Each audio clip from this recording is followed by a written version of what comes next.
Hello दोस्तों, आज हम जानेंगे अपने पैन कार्ड का स्टेटस कैसे चेक करें, वो भी अपने घर बैठे। तो चलिए चलते हैं।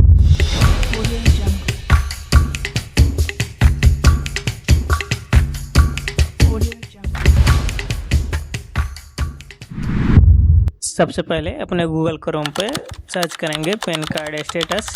सर्च करने के बाद वहाँ पे आएगा, फर्स्ट में ही आएगा 14 करके, उस पर क्लिक करेंगे और वहाँ अपना एप्लीकेशन टाइप सेलेक्ट करेंगे। वहाँ एक्नॉलेज नंबर ऐड करेंगे। एक्नॉलेज ऐड नंबर करने के बाद कैप्चा क्लिक करेंगे। कैप्चा क्लिक करने के बाद सबमिट पर क्लिक करेंगे तो आपका पैन कार्ड का स्टेटस शो करने लगेगा। अगर आपका भी पैन कार्ड का स्टेटस ऐसे दिखा रहा है तो घबराए ना। स्टेटस ऐसे दिखाने के बाद वो 2 से 3 दिन में सही हो जाएगा।